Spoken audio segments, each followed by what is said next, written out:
আসসালামু আলাইকুম ও রহমতুল্লাহ। প্রিয় দর্শক, চিন্তা করুন তো, চোখ বেঁধে উঠিয়ে নিয়ে আপনাকে একটি 5 ফিট বাই 10 ফিট কক্ষে নিয়ে ছেড়ে দেয়া হলো। এই ছোট রুমের মধ্যে দুনিয়ার কোনো আলো বাতাস নেই, মোবাইল নেই, পত্রিকা নেই, বই নেই, খাওয়া দাওয়া, প্রস্রাব, পায়খানা এই এক রুমের মধ্যে। এভাবে 8 বছর আপনাকে রাখা হলো। কল্পনা করুন, আপনি আমি বেঁচে ফিরে আসতে পারতাম? একবার উঠিয়ে নিয়ে মেরে ফেললে হয়তো একেবারেই কষ্ট, কান্নাকাটি শেষ হয়ে যায়, কিন্তু এভাবে ধুকে ধুকে একটি প্রাণকে, নিষ্ঠুর যন্ত্রণা, পরিবারের অপেক্ষার যন্ত্রণা, ভাবতেই গা শিউরে ওঠে। ঠিক এইভাবে গত 15 বছর কত মানুষকে যে অমানবিক নির্যাতন করা হয়েছিল, আজকের ভিডিওতে তেমনি একজনের কথা তুলে ধরব। ভিডিওটি না টেনে দেখতে থাকুন। নিজের ক্ষমতাকে দীর্ঘস্থায়ী করতে ভিন্ন মতাবলম্বীদের কঠোরভাবে দমন করেছিলেন বাংলাদেশের সদ্য ক্ষমতাচ্যুত নেতা শেখ হাসিনা। তার শাসনামলে গুম, খুন অনেকটাই স্বাভাবিক রীতিনীতিতে পরিণত হয়েছিল। 2016 সালে জামাত নেতা মীর কাসেম আলীর ছেলে ব্যারিস্টার আহমদ বিন কাসেমকে গুম করা হয়। তাকে নিয়ে যাওয়া হয় আয়না ঘর নামে পরিচিত হাসিনার গোপন কারাগারে, যেখানে তিনি দীর্ঘ 8 বছর বন্দী ছিলেন। বার্তা সংস্থা AFP'র বরাতে লুক্সেমবার্গ ভিত্তিক গণমাধ্যম RTL আহমদ বিন কাসেমের সাক্ষাৎকারটি প্রকাশ করেছে। এতে বলা হয়েছে, চোখ বেঁধে হাতকড়া পরিয়ে ব্যারিস্টার আহমেদকে মুক্তি দেওয়া হয়েছিল হাসিনার ওই গোপন কারাগার থেকে। বের হওয়ার সময় তিনি গুলির আওয়াজ শুনে আতঙ্কিত হয়ে পড়েন। এমনভাবে আহমদকে বের করা হয়েছিল যেন তিনি শ্বাসরোধ হয়ে মারা যাচ্ছিলেন। পরে তিনি টের পেলেন কর্দমাক্ত একটি ময়লা খাদে তাকে ফেলে দেওয়া হয়েছে।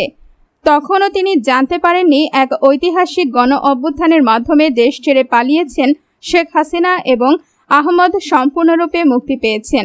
বার্তা সংস্থা AFP'কে 40 বছর বয়সী আহমদ বলেছেন, 8 বছরের মধ্যে তিনি কোনো প্রাকৃতিক আলো বাতাসের ছোঁয়া পাননি। তিনি ভেবেছিলেন তারা তাকে হত্যা করবে। তিনি এটাও জানতেন না, তাকে হাত চোখ বেঁধে নিয়ে আসার মাত্র কয়েক ঘন্টা আগেই শেখ হাসিনার পতন হয়েছে। 5 আগস্ট 15 বছরের স্বৈরাচারী শাসনের পর হাসিনা দেশ ছেড়ে পালিয়ে ভারতে আশ্রয় নেন।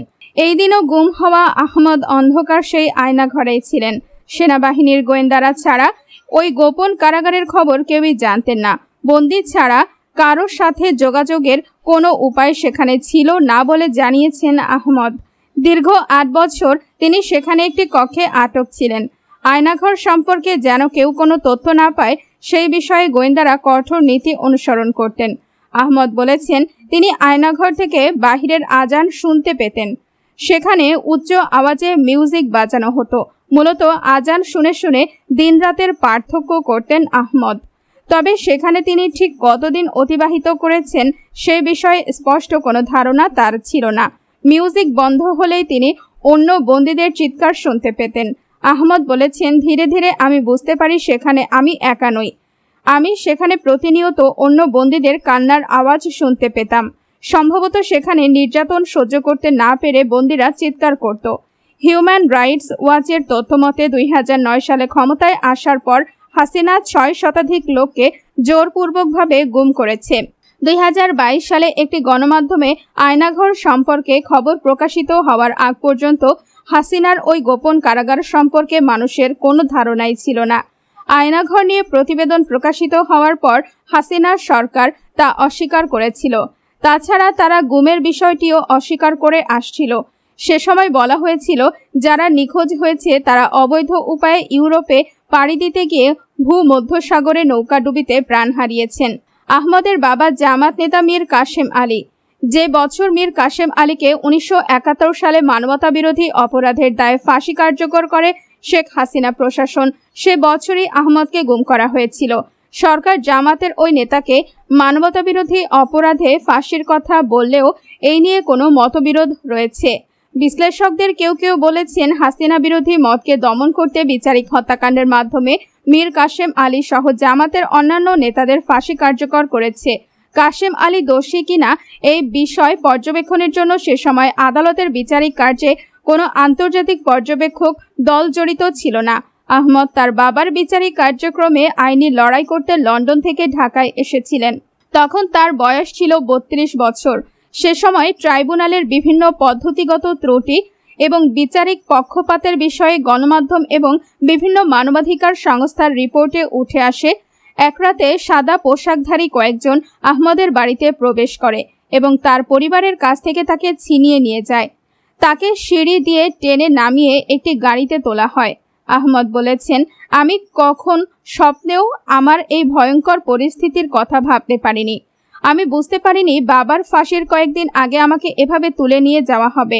আমি তখন বারবার তাদের বলছিলাম, আপনারা কি জানেন আমি কে? মামলা পরিচালনার জন্য আমাকে বাবার ওখানে থাকতে হবে। আহমদকে তুলে নিয়ে যাওয়ার 4 সপ্তাহ পর কাশেম আলীর ফাঁসি কার্যকর করা হয়। আহমদকে কর্দমাক্ত নর্দমায় ফেলে যাওয়ার পর তিনি তার বাড়ির খোঁজ খবর নেয়ার চেষ্টা করেছিলেন। পরে তিনি তার বাবার প্রতিষ্ঠিত একটি হাসপাতালের খোঁজ পান এবং সেখানে যেয়ে তিনি তার পরিচয় দেন। হাসপাতালটির একটি স্টাফ তার পরিচয় শনাক্ত করতে পেরে তার পরিবারের সাথে যোগাযোগ করেন। হাসপাতালে উপস্থিত লোকজনের সাথে কথা শুনে আহমদ জানতে পারেন সম্প্রতি ঘটে যাওয়া ছাত্র আন্দোলনের কথা, যার ফলে তিনি মুক্তি পেয়েছেন। আহমদ বলেছেন, দেশের তরুণদের কারণে আমি মুক্তি পেয়েছি। আমি যখন এই তরুণদের দেখি যে তারা দেশকে নেতৃত্ব দিচ্ছে, তখন আমি বাংলাদেশের সঠিক গন্তব্য সম্পর্কে নিশ্চিত হতে পারি। আহমদ পরিবারের কাছে ফিরে আসলেও তার মানসিক অবস্থা এখনো খারাপ বলে জানিয়েছে তার পরিবার।